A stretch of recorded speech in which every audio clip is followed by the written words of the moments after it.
الحمد لله وحده والصلاة والسلام على من لا نبي بعده أما بعد فأعوذ بالله من الشيطان الرجيم بسم الله الرحمن الرحيم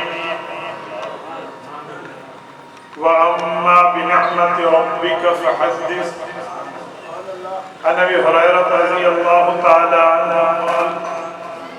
قال رسول الله صلى الله عليه وسلم وأيضا أبي رافع رضي الله تعالى عنه قال قال رسول الله صلى الله عليه وسلم لا ألفين أحدكم متكئا على أريكته يأتيه الأمر من أمري مما أمرت به أو نهيت عنه فيقول لا أدري ما وجدنا في كتاب الله اتبعناه رواه الإمام الهمام بن ماجة القزويني في سننه صدق الله العظيم وبلغنا رسوله النبي الأمي الكريم ونحن على ذلك لمن الشاهدين والشاكرين والحمد لله رب العالمين۔ معزز دوستو، آج 21 مارچ 2021 ہے۔ بروز اتوار مولانا محمد قاسم صاحب نے آج سے تقریباً 2 ماہ قبل مشورے کے ساتھ یہ تاریخ طے کی ہے، اور میں وعدے کے مطابق آپ کی خدمت میں حاضر ہوں۔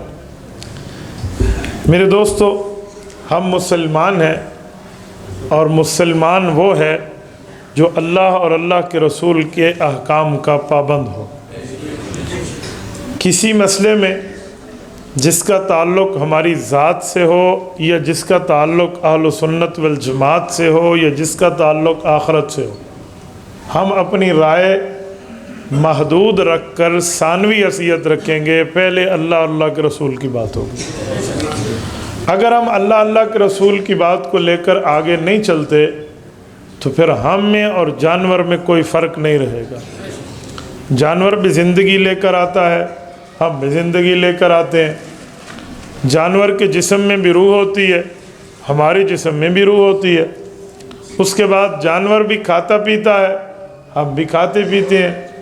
جانور کے ماں باپ ہوتے ہیں، ہمارے میں ماں باپ ہوتے ہیں۔ جانور کے معاملات جو ہیں رزق کی تگ و دو کے بارے میں اتنی پریشان کن نہیں ہوتے جتنے ہمارے ہوتے ہیں۔ جانور بھی پیشاب پخانہ کرتا ہے، انسان بھی پیشاب پخانہ کرتا ہے۔ جانور بھی اپنی شہوت کی ڈیزالونگ، اس کو نکالنے کا طریقہ رکھتا ہے، انسان بھی اس کو ڈیزالو کرتا ہے۔ پھر فرق کیا ہے کہ جانور جانور ہے اور ہم اشرف المخلوقات ہیں؟ فرق ایک ہی ہے۔ وہ کیا ہے؟ 27ویں پارے کے دوسرے صفحے پہ رب العزت نے وہ فرق بتا دیا۔ وَمَا خَلَقْتُ الْجِنَّ وَالْإِنسَ إِلَّا لِيَعْبُدُونَ۔ وہ فرق عبدیت کا ہے، وہ فرق عبادت کا ہے، وہ فرق اطاعت کا ہے، وہ فرق اتباع کا ہے، وہ فرق تسلیم ہونے کا ہے۔ جانور کو کسی قسم کے احکام کی پابندی نہیں ہے، اور مسلمان احکامات کا پابند ہے۔ ہم احکامات اسلامی کے پابند ہیں، اور احکامات اسلامی مانیں گے تو ہماری نجات ہے، نہیں مانیں گے تو ہماری نجات نہیں ہے۔ اور یہ بات یاد رکھیں، رسول اقدس صلی اللہ علیہ وآلہ وسلم نے ہمیں اسلامی احکام کا پابند بنایا ہے۔ اللہ پاک نے قرآن کریم کو نازل فرمایا، آپ کو اور ہمیں اسلامی احکام سے روشناس کرایا۔ رسول اللہ صلی اللہ علیہ وسلم نے اس قرآنی احکام کی تشریح پیش کی، وضاحت پیش کی، اس کی ایکسپلینیشن بتائی، اس کی تفسیر و تعویل بتائی، آپ کو اور مجھے اسلامی احکام کا پابند بنایا۔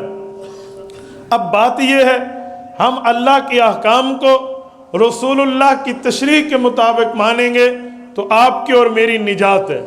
اگر ہم احکام خدا کو تشریح مصطفیٰ سے نہیں اپنی مرضی سے مانیں گے تو ہماری نجات نہیں، ہمارا خسارہ ہے۔ میں مثال دوں گا تو بات کھلتے ہوئے نظر آئے گی۔ رسول اقدس صلی اللہ علیہ وسلم پر قرآن کریم کی آیت اترے، اور صحابہ کرام حضور پاک صلی اللہ علیہ وسلم سے تشریح سمجھیں اور ہمیں بتائیں تو یہ عین ایمان ہے۔ اگر ان کی تشریح کو چھوڑ کے ہم اپنی من مانی پیش کر لیں یہ کبھی ایمان نہیں ہے۔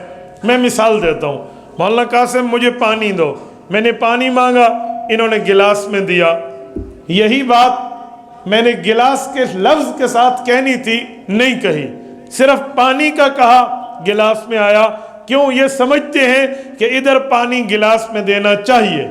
یہی بات کوئی نہاتے ہوئے کہے مجھے پانی دے، تو ادھر گلاس کا لفظ وہ نہیں کہے گا، نہ بالٹی کا لفظ کہے گا، پانی کس میں جائے گا؟ بالٹی میں۔ واش روم میں کہے مجھے پانی چاہیے، وہ لوٹے کا نام نہیں لے گا، پانی پھر بھی لوٹے میں جائے گا۔ پتہ چلا کہنے والے کی بات کو سننے والا سمجھتا ہے۔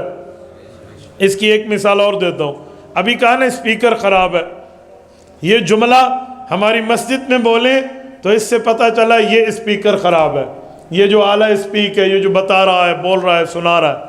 اور اگر یہی لفظ کہیں کہ اسپیکر 2 نمبر ہے قومی اسمبلی میں، تو پھر معنی کیا ہوگا؟ یہی لفظ کہیں صوبائی اسمبلی میں، پارلیمنٹ میں، ارکان شورا کے سامنے، اسپیکر 2 نمبر ہے، بھائی انہوں ٹھیک کرو، دسو پھر معنی کی ہو رہا ہے۔ تو بعض اوقات لفظ دیکھا جاتا ہے کہ اس کا بولنا کہاں ہے، لفظ دیکھا جاتا ہے اس کا استعمال کہاں ہے۔ تو شریعت کی جو تعلیم رسول اللہ نے دی ہے، وہ لفظ ہمیں صحابہ اور اہل بیت کے واسطے سے پہنچے ہیں، تو ہم اس کی تشریح دیکھیں گے حضور کا یہ لفظ کس جگہ کہاں استعمال ہوا ہے۔ اور اگر تشریح نہ دیکھیں تو کبھی بھی آپ اور ہم نہیں سمجھ سکتے۔ میں اس کی ایک مثال اور دیتا ہوں، توجہ رکھنا، آپ کی توجہ ہے نا۔ حضرت عرباض ابن ساریہ کی حدیث ہے، مشکات جلد نمبر 1 باب الاعتصام بالکتاب والسنہ میں ہے۔ حضرت عرباض فرماتے ہیں ایک دن اللہ کے رسول تشریف لائے اور ہمیں نماز پڑھائی۔ نماز کے بعد اللہ کے رسول نے ایک بیان فرمایا، وہ اتنا زبردست بیان تھا کہ ذرفت منہ العیون ووجلت منہ القلوب، آنکھیں ڈر گئیں، آنکھیں رو رہی اور دل ڈر گئے۔ فقال رجل یا رسول اللہ کأن هذه موعظة مودع او مودع فوصنا، ہم میں ایک شخص نے حضور ایک پاک کی خدمت میں عرض کر ڈالا کہ آج آپ کی گفتگو نے ہمیں ہلا دیا، ہمیں ایسا محسوس ہوتا ہے کہ آپ الوداعی خطاب فرما رہے ہیں، فوصنا، آپ ہمیں کوئی نصیحت فرما دیں، وصیت فرما دیں، ہمیں کوئی ایسی بات بتا دیں جو ہم پلے باندھ لیں، ہماری نجات ہو جائے۔ تو آپ علیہ السلام نے نصیحت شروع فرمائی، فرمایا اوصیکم بتقوی اللہ، تقوی اختیار کرنا۔ تقوی کہتے ہیں گناہوں کے ماحول میں بھی نیکی کر کے جانا، یہ ہے تقوی۔ یہ نہیں ہے کہ ہمیں نیک ماحول ملے تو ہم نیک بنے، یہ نہیں ہے کیوں؟ تقوی اصل ہے کانٹوں سے کپڑوں کو بچانا۔ بلکہ اس کی بھی میں ایک تھوڑی سی شرح کرتے جاؤں، یہ الجامع لاحکام القرآن للقرطبی میں ھدی للمتقین کی آیت کے تحت امام قرطبی روایت لائے ہیں۔ حضرت عمر رضی اللہ عنہ نے حضرت ابی بن کعب سے پوچھا تھا کہ یہ ھدی للمتقین ہے تو تقوی کا معنی آپ نے اللہ کے رسول سے کیا سمجھا تھا؟ حضرت ابی پہلے قاری ہیں نا صحابہ میں، تو حضرت ابی بن کعب فرمانے لگے امیر المومنین آپ سوال کا جواب دے دیں تو میں آپ کو جواب میں سمجھا دوں گا کہ ہم نے حضور سے تقوی کیا سمجھا تھا۔ حضرت عمر نے پوچھا کس سوال کا؟ انہوں نے کہا ما سلکتا طریق ذا شوق، ایسی جگہ سے گزرے جہاں کانٹے ہوں، کانٹے دار جھاڑی ہو، ایسے جنگل سے ایسے راستے سے گزرنے کا اتفاق ہوا ہے؟ حضرت عمر نے فرمایا سلک تو مرارا، کئی بار گزرا ہوں، یہ تو اتفاق ہوتا رہتا ہے، لیکن پوچھنے کا مطلب، وہ فرمانے لگے کیف سلک، گزرنے کا طریقہ کیا ہوتا ہے، اسلوب کیا ہوتا ہے، طرز کیا ہوتا ہے؟ کہتے شممت ثیابی ثم سلک، اپنے کپڑے جو ہوتے ہیں نا زائد ان کو لپیٹ لیتا ہوں کہ کوئی کپڑا کسی جھاڑی میں الجھ نہ جائے، تو پھر وہاں سے گزرتا ہوں۔ کفضا کا تقوی، اسے تقوی کہتے ہیں کہ دنیا کے غلیظ ماحول میں رہو لیکن اللہ کا ڈر اپنے دل میں رکھو، یہ ہے تقوی۔ گناہوں کے ماحول میں بھی نیکی کرتے رہو، برائی کے ماحول میں بھی اچھائی کی دعوت دیتے رہو۔ یہ دیکھو نا، یہ اس تقوی پر آج عمل پیرا، خدا کی قسم یہ دینی مدارس ہے، یہ اس تقوی پر عمل پیرا ہے۔ اور یعنی اور فحاشی کے ماحول میں یہ لوگ اپنے دین کا چراغ جلا کر بیٹھے ہوئے ہیں۔ اس پر کوئی بے جا کی بات میں نہیں کر رہا، یہ نہیں ہے کہ میں اپنی فیملی کی تعریف کر رہا ہوں، بھی علماء ہماری فیملی ہیں میں اس کی بات کر رہا ہوں، جی نہیں، میں کالج یونیورسٹی پڑھا ہوں اور ٹاپ کر کے پڑھا ہوں، وہاں کے ماحول سے بھی واقف ہوں اور مدرسے کے اندر بھی پڑھا ہوں، اس کے ماحول سے بھی واقف ہوں۔ میں دونوں ماحول اور دونوں تعلیم کو سامنے رکھ کے کہتا ہوں، جو حضور علیہ السلام نے وصیت فرمائی کہ اوصیکم بتقوی اللہ، اے امت کے لوگوں میں تمہیں تقوی کی وصیت کرتا ہوں، یہ پہلی وصیت تقوی، گناہوں کے ماحول میں نیکی کی دعوت دینا، گناہوں کے ماحول میں دین پر عمل کرنا، گناہوں کے ماحول میں اللہ کو راضی کرنا، یہ ترتیب آج کے دور میں مثال مدارس کی ہے۔ آج کل مدارس کو سوالات کے پرچے بھیجے جا رہے ہیں، ہاں جی بتائیں آپ کے کتنے بچے ہیں، پڑھتے کہاں سے ہیں، آئے کہاں سے ہیں، آپ کے خرچ کہاں سے آتا ہے، اس کا خرچ کہاں سے پورا ہوتا ہے، زمین کس نے دی ہے، جس نے زمین دی تھی وہ ٹیکس پے کرتا ہے یا نہیں کرتا، اچھا اس نے کس سے لی تھی، اس کی منی ٹریل کیا ہے۔ میں بعض اوقات حیران ہو جاتا ہوں، اسلامی ملک، کلمے کے نام پہ مہراز وجود میں آنے والا، جہاں بنایا اس لیے گیا تھا کہ مسلمان اسلام پر آزادی سے عمل پیرا ہو سکے، وہاں اس طرح کے سوالات ہماری سمجھ سے بالاتر ہیں۔ یہ پتہ نہیں، میں بعض اوقات حیران ہوتا ہوں، یقین مانیں یہ ایسی اسلامی NGOs ہیں مدارس، انہوں نے وہ کام کیا ہے جو رہتی دنیا تک مثال میں مشہور ہے۔ مثلا یہ سپیکر کا کام بولنا نہیں ہے، آواز پہنچانا ہے، یہ ٹیشو کا کام یہاں پہ راستہ دکھانا نہیں ہے، پسینے کو صاف کرنا ہے، گلاس کا کام پانی ڈال کے آپ کو پلانا ہے۔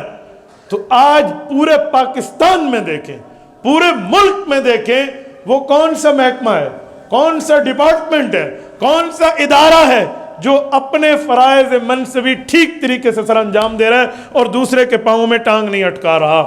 آپ دکھا دیں، اگر مدرسہ اس پہ پہلے نمبر پہ نہ آئے، آپ جو مرضی آئے آپ مدارس کو سزا دے دینا۔ میں ایک مثال دیتا ہوں، سنیے۔ ہمارے اسکول کالجز ہیں، پوری دنیا میں اسکول کالجز ہیں، ہمارے مدارس ہیں، پوری دنیا میں مدارس ہیں۔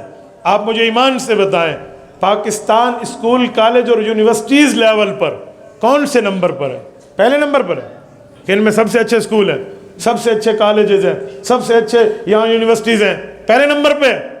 نمبر میں 70 کے بعد نمبر پاکستان کا آتا ہے، 70 گنا بعد میں آتا ہے۔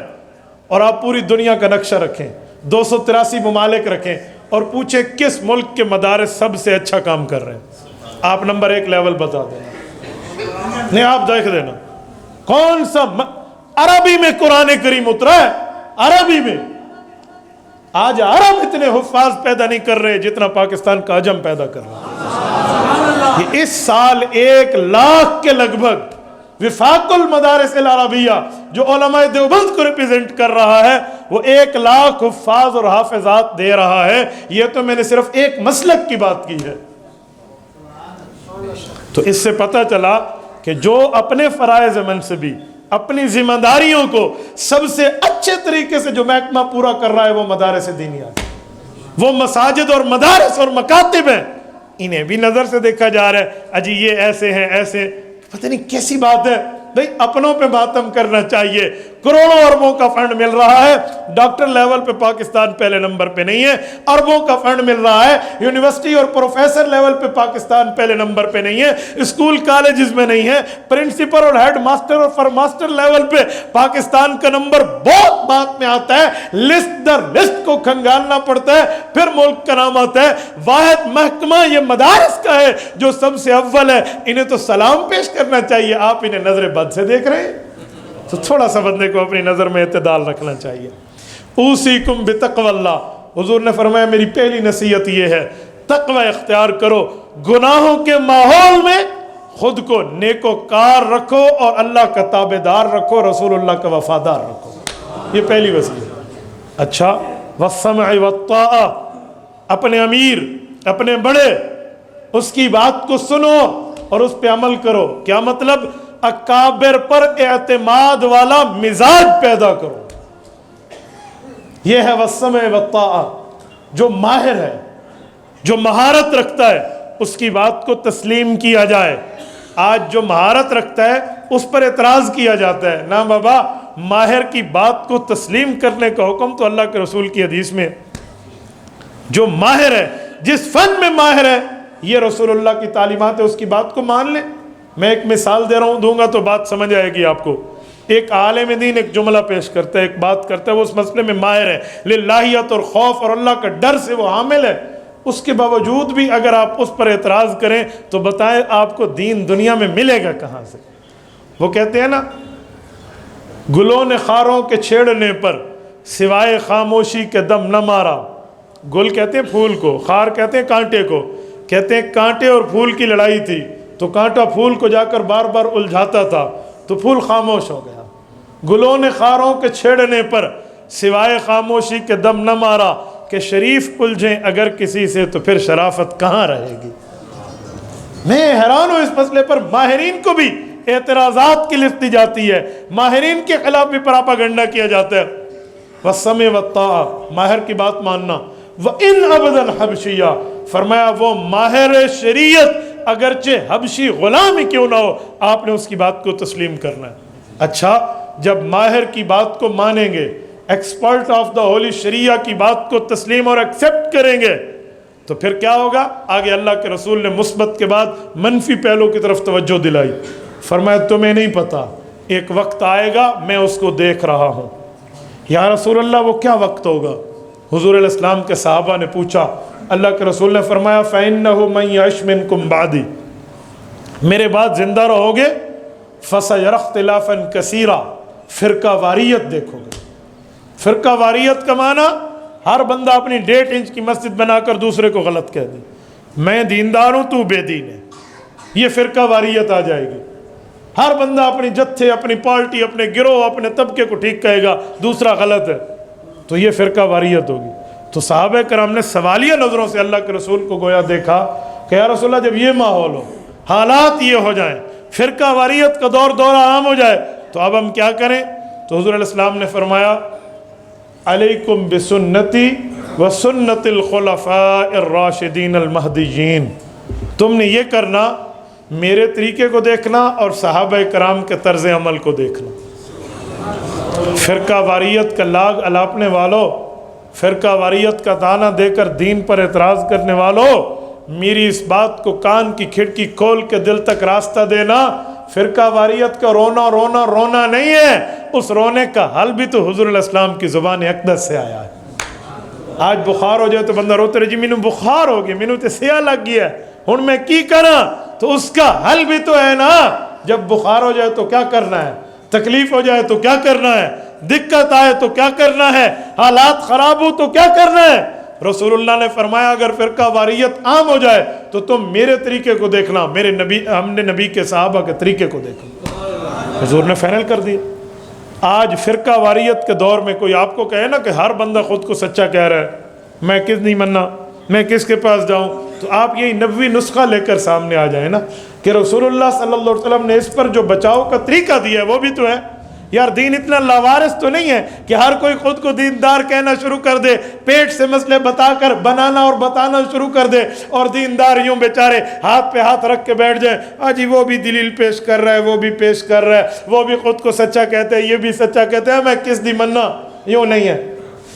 ایک کنال زمین ہو اور 4 بندے اس کے دعوے دار ہوں تو مالک چپ نہیں بیٹھتا۔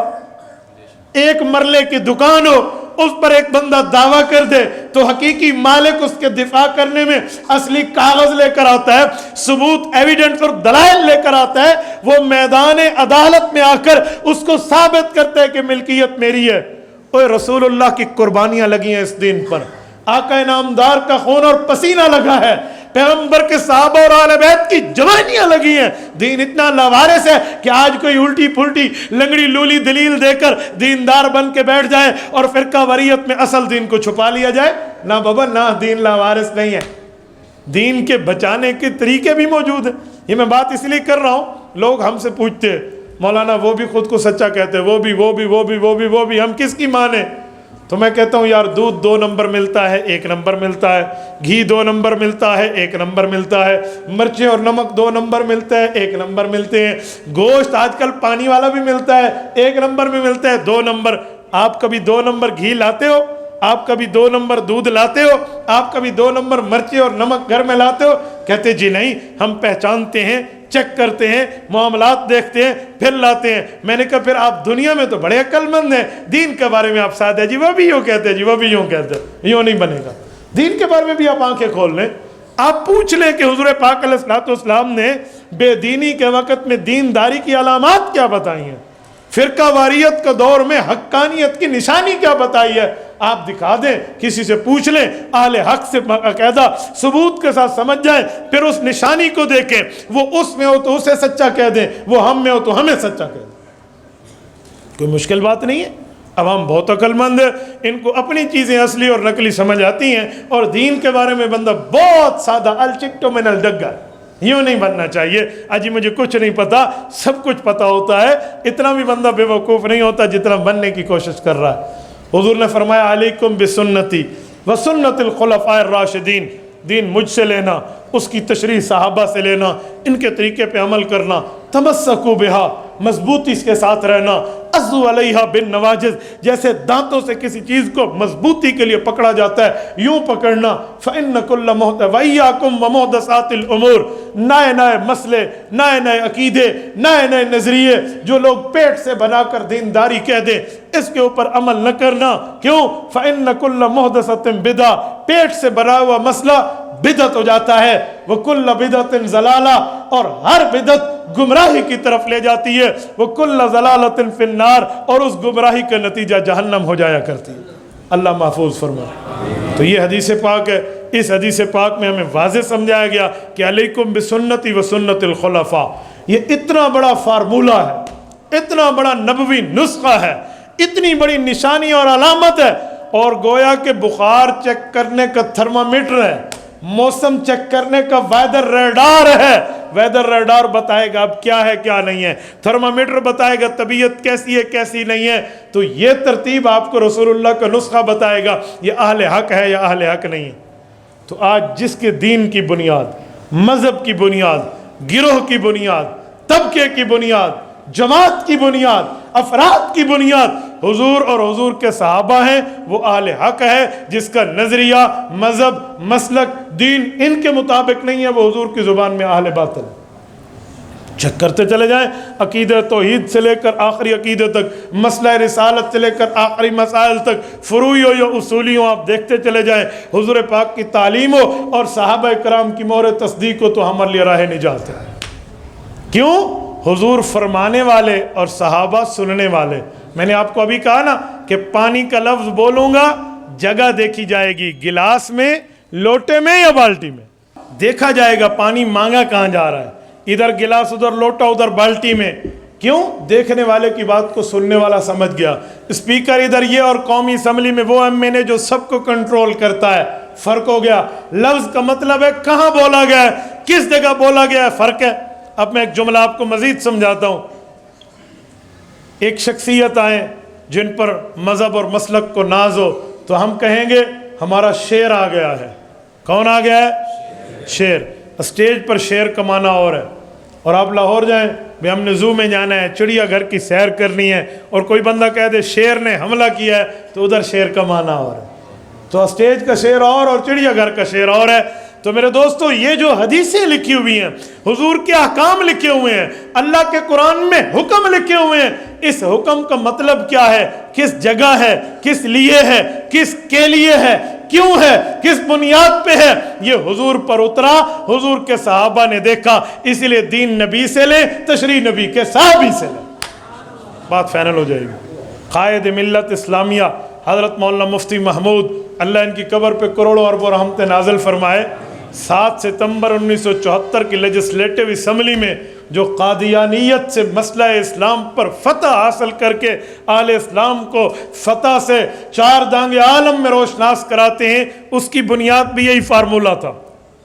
مرزائی نے پیش کیا وَخَاتَمَ النَّبِيِّينَ، قرآن میں آتا ہے حضور نبیوں کی مہر ہے، تو ختم کا معنی ختم، اللہ سے اس نے مہر لگا دیا۔ تو مفتی صاحب نے پوچھا کہ خاتم النبیین کا معنی اللہ کے رسول نے مہر کیا ہے؟ نہ آیت تجھ پہ اتری ہے، نہ مجھ پہ اتری ہے، نہ مرزے پہ اتری ہے، نہ میرے دادے اور باپ پہ اتری ہے، اتری ہے حضور پہ، سنا ہے صحابہ نے۔ صحابہ کرام کی حدیثیں کھول کے دیکھ لیتے ہیں۔ خاتم النبیین کا مطلب نبوت جاری ہے یا نبوت ختم ہے؟ اگر جاری ہے تو سچا، نبوت کے اختتام ہے تو ہم سچے۔ جب مفتی صاحب نے صحابہ پر بات لائی نا، کیا وہ ان سے تشریح لیتے ہیں، تو مرزا قادیانیت کی ذریت کے چہرے پر پہلے 11:45 بجے، پھر 12 بجے، پھر 12:15 اور 12:30 بجے کہ ہون تے کم پورا ہو گیا. تو میرے دوستو وہاں وہ اہل باطل جواب نہ دے سکا. آج بھی آپ اہل حق کو، نجات یافتہ ناجی گروہ کو تلاش کرنا چاہتے ہیں تو ان کے عقائد، ان کے مسائل، ان کے فکر و نظر کو اس حدیث پر پرکھیے، اس پیغمبر کے نسخے پر دیکھیے. اگر ان کے عقیدے، اگر ان کے نظریے، اگر ان کا ایمان اور دین حضور پاک کے اس فرمان کے مطابق کہ دین نبی سے، تائید صحابہ سے ہو، وہ کامیاب ہے، نہیں ہو تو وہ ناکام ہے. آسان ہے یہ مشکل ہے؟ اب میں آپ کے سامنے مثالیں شروع کرتا ہوں. حضور نے خلفائے راشدین فرمایا تو میں خلفائے راشدین کی ایک ایک مثال آپ کی خدمت میں رکھتا ہوں. سیدنا ابو بکر صدیق رضی اللہ تعالیٰ عنہ پیغمبر علیہ الصلوۃ والسلام کی طرف سے امت کے سب سے بڑے قائد، رہبر، رہنما، رئیس اور لیڈر ہیں. حضرت ابو بکر صدیق کو دیکھیے. صدیق اکبر رضی اللہ تعالیٰ عنہ کی زندگی میں پیغمبر سے دین لے کر ہمیں کیا ملا ہے، کس ترتیب پر ملا ہے، میں اس پر پہلی دلیل آپ کی خدمت میں پیش کرتا ہوں. توجہ ہے؟ توجہ ہے؟ آپ مجھے دیکھیں نا، توجہ ہے؟ میں مثال پیش کر رہا ہوں، ذہن میں رکھنا. حضرت ابو بکر صدیق رضی اللہ عنہ کی صحیح حدیث، صحیح بخاری جلد نمبر 1 کتاب المناقب، باب مناقب ابی بکر، قدیمی کراچی کے نسخے کا 517 صفحہ.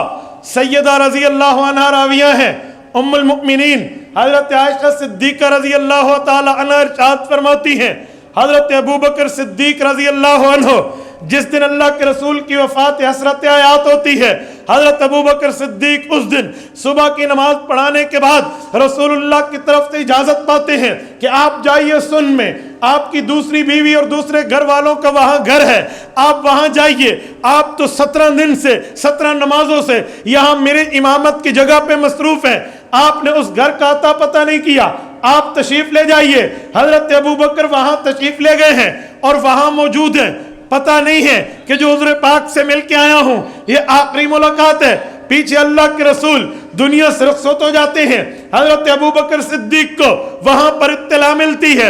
حضرت صدیق اکبر بھاگم بھاگ تشریف لاتے ہیں. جب رسول اللہ صلی اللہ علیہ وسلم کے کمرہ مبارک میں حضرت اماں جان کے حجرے میں پہنچتے ہیں، صدیق اکبر رضی اللہ تعالی عنہ نے باہر عجیب ماحول دیکھا. کوئی کہہ رہا ہے حضور پاک فوت ہو گئے ہیں اور کوئی کہہ رہا ہے رسول اللہ کی وفات نہیں ہوئی ہے. جو کہہ رہا ہے حضور کی وفات نہیں ہوئی اس کا نام عمر فاروق ہے رضی اللہ عنہ، جس کی خواہش پر درجنوں قرآن کریم کی آیات اتر چکی ہیں اور ان نے تلوار لی ہوئی ہے. کشمکش کا ماحول ہے. ابو بکر صدیق اندر آئے ہیں. صدیق اکبر نے فقبل بین عینی رسول اللہ کے ماتھے کو چوما ہے. فقال بأبی انت و امی طبت حیا و میتا. صدیق اکبر نے پیغمبر کریم کی خدمت میں عرض کیا یا رسول اللہ جیسے آپ کی زندگی بہتر تھی ویسے آپ کی وفات بہتر ہے. صدیق اکبر رضی اللہ تعالی عنہ نے باہر نکل کے لوگوں سے کہا اے لوگوں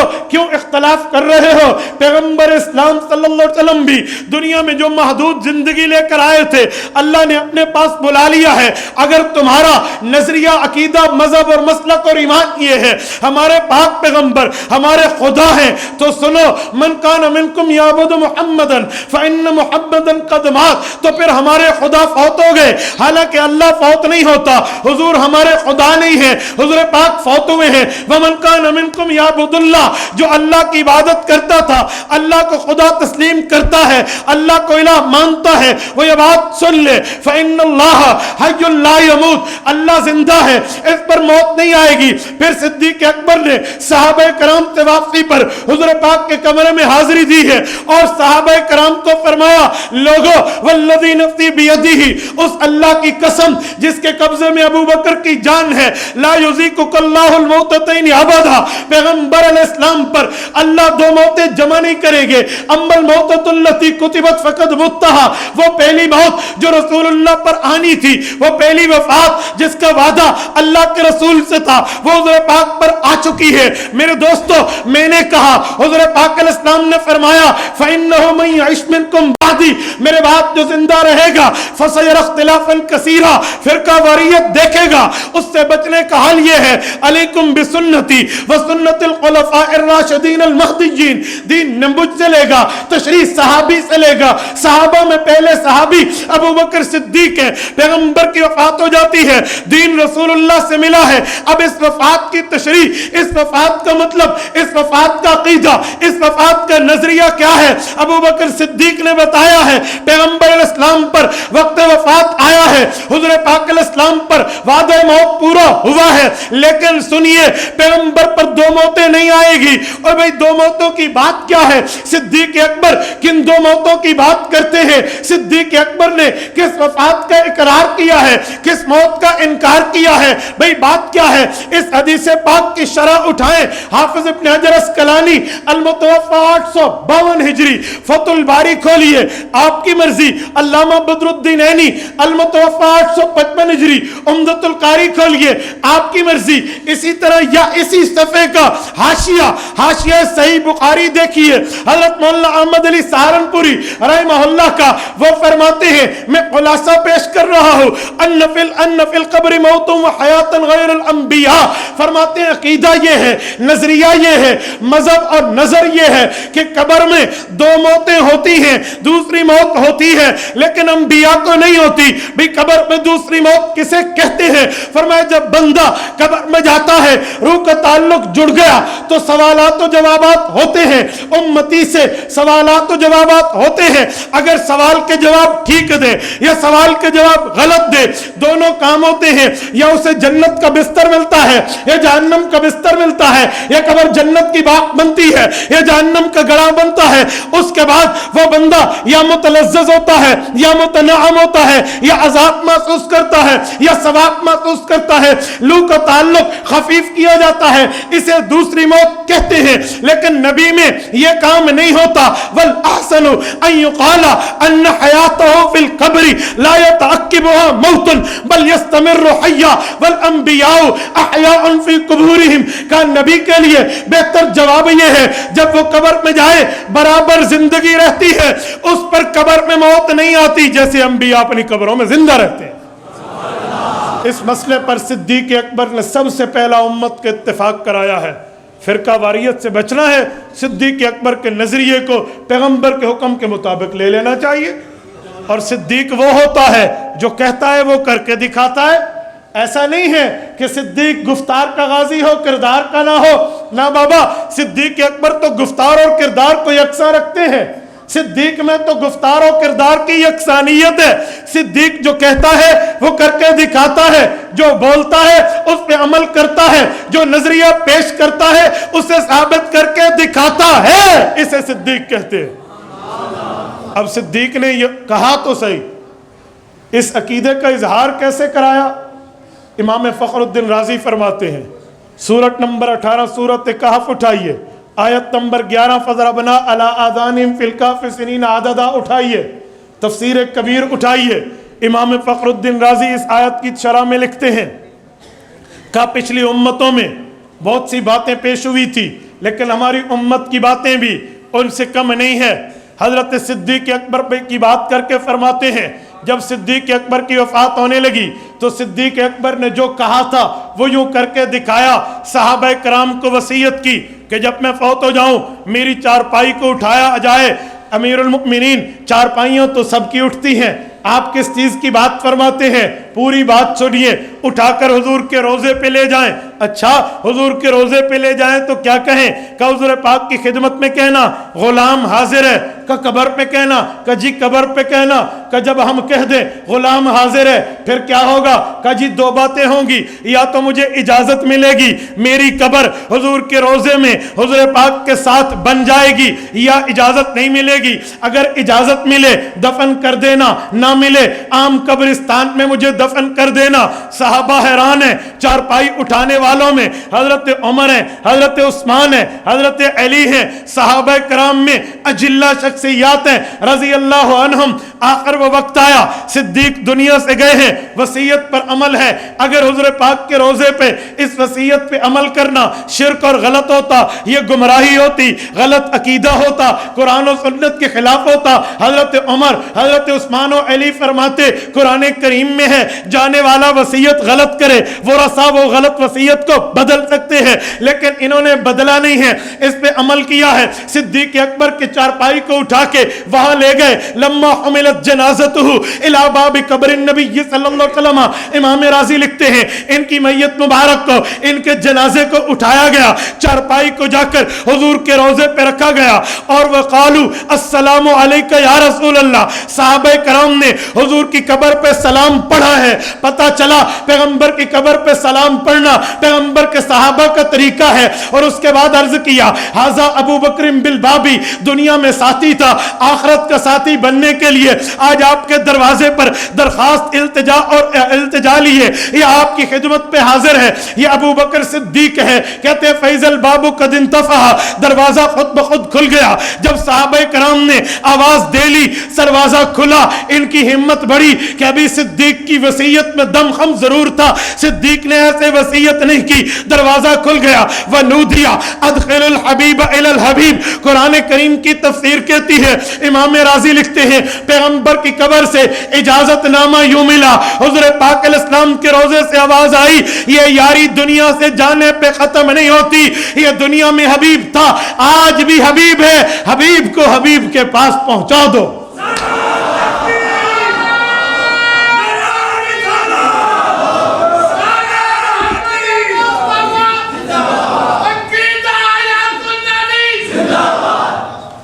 اس سے پتہ چلا صدیق اکبر نے جو کہا تھا وہ کر کے دکھایا ہے۔ جس کے پاس صدیقی عمل ہے وہ علیکم بسنتی و سنت الخلفاء میں ہے، جس کے پاس نہیں ہے وہ اپنا فیصلہ خود کر لے۔ کیا فرقہ واریت میں آل حق کو پہچاننا مشکل ہے؟ آئیں ذرا حضرت عمر پہ رضی اللہ عنہ، ان کے عقیدے اور نظریے کو دیکھتے ہیں۔ سیدنا عمر فاروق کا دور ہے، رمضان المبارک آ جاتا ہے، حضرت عمر فاروق اعلان کرتے ہیں اب مسجد میں مکمل تراویح پڑھیں گے، با جماعت پڑھیں گے، اب گھروں میں کوئی نہیں پڑھے گا۔ صحابہ اکٹھے ہو گئے، امیر المؤمنین کس بنیاد پہ کہہ رہے ہیں کیوں مسجد میں ہم پڑھیں گے؟ ہمیں تو اللہ کے رسول نے فرمایا تھا جاؤ گھروں میں پڑھو، آپ مسجد کا پابند کیوں بنا رہے؟ فرمایا جب اللہ کے رسول کے پاس ہم تراویح پڑھنے گئے تھے وہ 3 دن تھے، ان 3 دنوں میں میں بھی تمہارے ساتھ شامل تھا۔ کہا امیر المؤمنین آپ بھی شامل تھے؟ کہ جب 3 دن پورے ہو گئے حضور تراویح پڑھاتے رہے، چوتھی رات ہم نے انتظار کیا حضور پاک نہ آئے، ہم نے بات میں پوچھا تو حضور نے کیا فرمایا؟ کہ حضور نے فرمایا تھا آپ گھروں میں جا کے پڑھو، مجھے اللہ سے یہ خوف ہے، خشیت ان یکتب علیکم، بخاری میں ان یفترض علیکم، تمہارے اوپر اللہ وہی اتار دیں، میرے اوپر اللہ وہی اتاریں گے، تم پہ فرض ہو جائے گی۔ کہ حضور پاک نے فرمایا گھر چلے جاؤ، حضرت عمر نے فرمایا میں بھی سننے والوں میں شامل تھا۔ کہ جی آپ بھی شامل تھے؟ کہ پھر میں کیوں کہتا ہوں کہ اب مسجد پڑھو؟ اوہ مجھ سے میری دلیل پوچھو گے؟ جی پوچھیں گے امیر المؤمنین بتائیے۔ کہا 3 دن حضور نے تراویح کی جماعت پڑھائی، تم نے بھی پڑھی میں نے بھی پڑھی، چوتھے دن گھر بھیجا، تم بھی گھر گئے میں بھی گیا، حضور پاک دنیا کے جانے تک ہم گھروں میں پڑھتے رہے، حضرت صدیق اکبر کے دور میں گھر میں پڑھتے رہے۔ اب میرے دماغ پر جو اللہ نے دین کا مسئلہ کھولا ہے اب میں تمہارے سامنے پیش کرتا ہوں، تم نبی کے صحابہ اور نبی کی اہل بیت ہو، اگر تائید کرو گے بات بن جائے گی، تردید کرو گے میں مسئلہ چھوڑ دوں گا۔ امیر المؤمنین بتائیے آپ کے ذہن پہ اللہ نے کیا کھولا ہے؟ کہا میں یہ سمجھتا ہوں، حضور پاک نے فرمایا خشیت ان یفترض علیکم، مجھے خوف ہے اللہ وحی نازل کریں گے اور تراویح تم پر فرض ہو جائے گی۔ اب پتہ چلا ان النبوۃ والوحی قد انتقت بعد رسول اللہ، حضور پاک کے بعد وحی اترنا بھی بند ہے، حضور پاک کے بعد نبوت کسی کو ملنا بھی بند ہے۔ جب حضور نے فرمایا تھا گھروں میں پڑھو اس وقت وحی اترنے کا احتمال تھا، ہو سکتا تھا وحی نازل ہو اور تراویح فرض ہو جائے۔ گویا حضور نے اندرون لفظ میں، حضور پاک نے الفاظ کے اشارات میں ہمیں